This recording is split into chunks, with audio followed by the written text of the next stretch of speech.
ہمیشہ کا لاپرواہ اور صبح جلدی اٹھنے سے تو ہم دونوں کی جیسے جان ہی جاتی تھی۔ مجھے یاد ہے ہم دونوں سالانہ امتحانات میں بھی بمشکل پرچے بٹنے کے بعد ہی کلاس روم میں پہنچتے تھے۔ بچپن یوں ہی ہنستے کھیلتے گزر گیا، لیکن پھر اچانک کامران کے گھریلو حالات نے پلٹا کھایا۔ ماں باپ ایک ٹریفک حادثے میں اللہ کو پیارے ہو گئے۔ گھر میں کامران اکیلا رہ گیا کیونکہ اس کی اکلوتی بڑی بہن پہلے ہی بیاہ کر اپنے گھر سدھار چکی تھی۔ باپ کی موت کے بعد کامران کو پتہ چلا کہ اس کے باپ نے قرضوں کا بے تحاشا بوجھ اس کے لیے ورثے میں چھوڑ رکھا ہے۔ قرض خواہوں کے مطالبات بڑھتے گئے اور آخرکار اسے مجبوراً اپنا آبائی گھر اور بچی کچی جائیداد بیچ کر لندن شفٹ ہونا پڑا۔ قرض چکانے کے بعد جو کچھ بچا اس سے کامران نے یہاں ایک چھوٹا سا ریسٹورینٹ کھول لیا تھا اور اب اس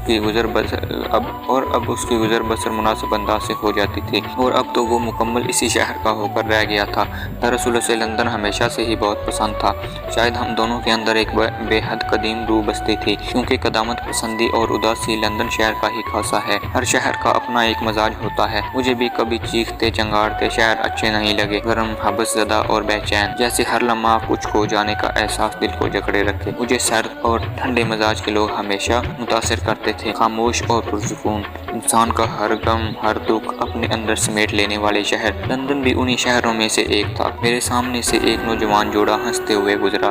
لڑکی نے غور سے میری جانب دیکھا۔ اس کے رخسار سردی سے سرخ انگارہ سے ہو رہے تھے اور آنکھوں میں ایک ازلی مسکراہٹ تھی۔ لڑکی مجھے دیکھ کر مسکرا پڑی اور مجھے وش کرتے ہوئے کچھ فاصلے پر رکھے دوسرے بینچ پر جا کر بیٹھ گئے اور راز و نیاز میں مصروف ہو گئے۔ دونوں کے لباس سے ظاہر تھا کہ وہ صبح سویرے جاگنگ وغیرہ کے لیے گھر سے نکلے تھے۔ یہ موسم اور ان منچلوں کی یہ ادا، میں یہ سوچ کر مسکرا دیا۔ موسم بھی ہر انسان پر کچھ الگ ہی طور اترتے ہیں۔ مجھے یاد ہے میرے آبائی شہر کوئٹہ میں جب رات بھر برف گرتی تھی تو صبح سویرے غریب مزدور طبقہ اپنے بال بچوں سمیت چھوٹے بڑے بیلچے اور لکڑی کے بڑے بڑے پھٹے لے کر دروازے کے سامنے سے اور چھت کے اوپر سے برف ہٹانے میں جٹ جاتا، کیونکہ یہ برف ان کے کچے گھر کی چھت پر زیادہ دیر ٹکتی تو چھت کو چھلنی بنا دیتی تھی۔ ان غریبوں کی ساری سردیاں ایسے برفیلے موسم سے پناہ مانگتے میں ہی گزر جاتی تھیں، اور جہاں لندن میں اس برفیلی صبح یہ دو متوالے موسم کا لطف لینے گھر سے نکلے تھے۔ ایک ہی موسم کسی بھی دو افراد پر دو مختلف صورتوں میں کیسے وارد ہو سکتا ہے؟ موسم تو بس موسم ہی ہوتا ہے۔ اچانک میرے خیالات کا سلسلہ ٹوٹ گیا۔ میرے کاندھے کو کوئی زور زور سے ہلا رہا تھا۔ اٹھ جائیے جناب،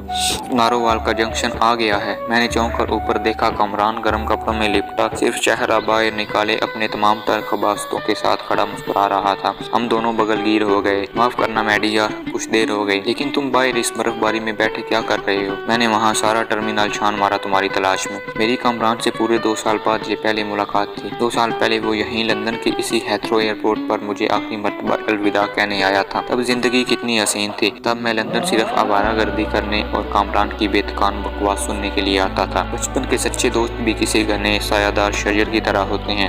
ان کی چھاؤں میں کتنا سکون، کتنا آرام ہوتا ہے۔ پل بھر کو میں بھی کامران کے گلے لگ کر اپنے جلتے زخموں کو بھول سا گیا تھا۔ دفعتاً اس نے مجھے اپنے آپ سے جدا کیا اور غور سے دیکھ کر کہنے لگا، یار میڈی تم کتنے کمزور لگ رہے ہو۔ میں نے اپنا سوٹ کیس کا ہینڈل اس کے حوالے کرتے ہوئے کہا، کاش میں بھی تمہارے لیے کوئی اسی قسم کی رائے دے سکتا۔ کامران ہنس کر ڈٹائی سے بولا، ارے یار تم تو جانتے ہو نا، بچپن ہی سے مجھ پر کھانا ذرا جلدی لگتا ہے۔ اچھا اب یہیں کھڑے رہ کر فریز ہونے کا ارادہ ہے کیا؟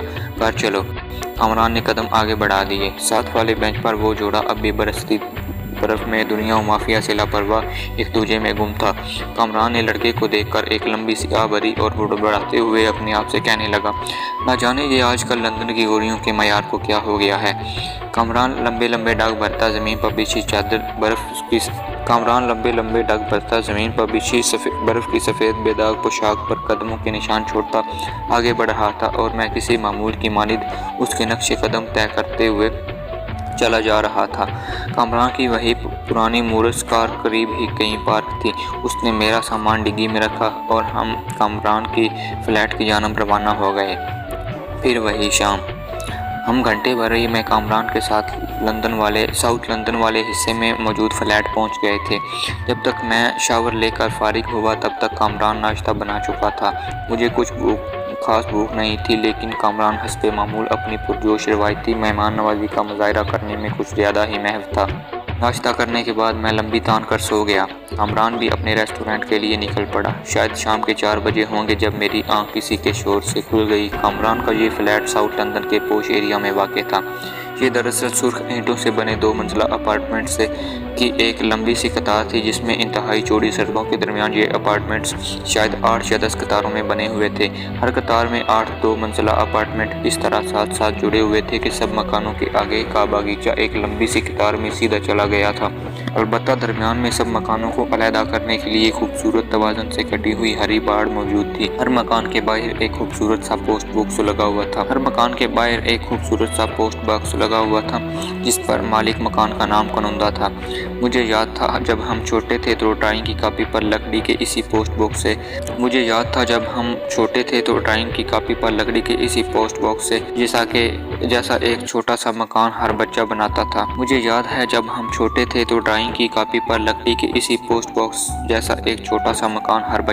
تھا۔ میرے کمرے کی کھڑکی اپنی بالکنی سمیت پیچھے سڑک کی طرف کھلتی تھی۔ یہ ہلکا سا شور بھی اسی پچھلی سڑک پر بنے قطار نمبر 2 کے اپارٹمنٹس کی طرف سے آ رہا تھا۔ میں بالکنی میں کھلتا شیشے کا دروازہ کھول کر ٹیرس میں نکل آیا۔ برف باری تھم چکی تھی، لیکن آس پاس دور تک ہر چیز کو برف نے ڈھانپ دیا تھا۔ سڑک کے پار گلی کے چند بچے برف کا پتلا بنانے میں مشغول تھے۔ یہ شور انہی کے معصوم قہقہوں اور آپس میں تکرار کا تھا۔ ان میں سے ایک گروپ پتلے کی ناک کی جگہ گاجر لگانا چاہتا تھا، جبکہ دوسرا گروپ ناک کی لکڑی کو موٹی کیل سے سنوارنا چاہتا تھا۔ ملا کر دونوں گروپوں میں گاجر پر اتفاق رائے ہو گیا اور پتلے کو ہیٹ، مفلر اور کوٹ وغیرہ بھی پہنا دیا گیا۔ آس پاس سے گزرتے ہوئے لوگ بچوں کی اس کاوش کو رک کر دیکھتے اور مسکرا کر آگے بڑھ جاتے۔ اب اندھیرا چھانے لگا تھا، ویسے بھی سردیوں کی شام جلدی اتر آتی ہے۔ رفتہ رفتہ بچوں کی ماں نے کھڑکیوں اور دروازوں سے جھانکتے ہوئے انہیں پکارنا شروع کر دیا اور بچے ایک ایک کر کے پتلے سے رخصت لیتے ہوئے وہاں سے چل دیے۔ شاید ساری دنیا کی مائیں اندر سے ایک ہی جیسی ہوتی ہیں، اندھیرے میں بچوں کو کھیلنے سے منع کرنے والیاں، شام ڈھلنے سے پہلے گھر واپس لوٹ آنے کی تاکید کرنے والیاں، اور بچوں کے دیر تک نہ آنے پر دروازوں، کھڑکیوں اور صحن میں کھڑے ہو کر آواز لگانے والیاں۔ جیسے جیسے شام ہو رہی تھی، سردی کی شدت بھی بڑھتی جا رہی تھی۔ سڑک کے کنارے کھڑا کافی والا ایسپریسو کافی کے گرما گرم مگ آتے جاتے راہگیروں کو پیش کر رہا تھا۔ سردی سے ٹھٹھرتے جوڑے چلتے چلتے کچھ دیر کو رکتے اور گرم کافی حلق میں انڈیل کر آگے بڑھ جاتے۔ اس وقت بھی ایک خوبصورت نوجوان جوڑا اسٹال کے سامنے کافی پینے کے لیے رکا ہوا تھا۔ لڑکی اپنی بڑی بڑی آنکھیں پٹپٹاتے ہوئے کافی کے بڑے سے مگ سے نکلتی ہوئی بھاپ کے عقب سے شرارت سے لڑکے کو دیکھ رہی تھی اور باتیں کرتے ہوئے مسکرائے جا رہی تھی۔ ہم انسان بھی کس قدر ظاہر پرست اور ظاہر پسند ہوتے ہیں۔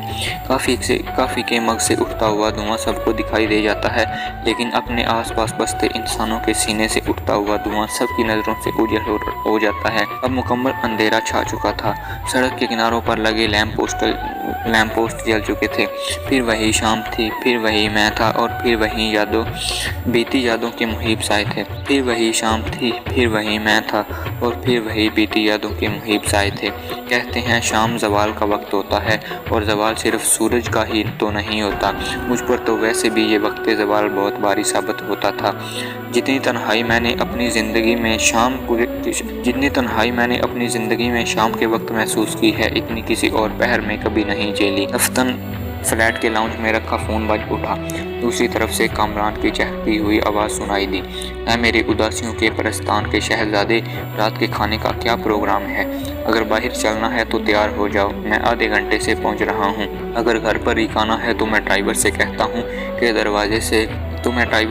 ہوں کہ راستے سے کچھ لیتے ہوئے گھر چلے۔ مجھے کچھ حیرت سی ہوئی۔ تم نے ڈرائیور رکھ لیا ہے؟ وہ کیوں؟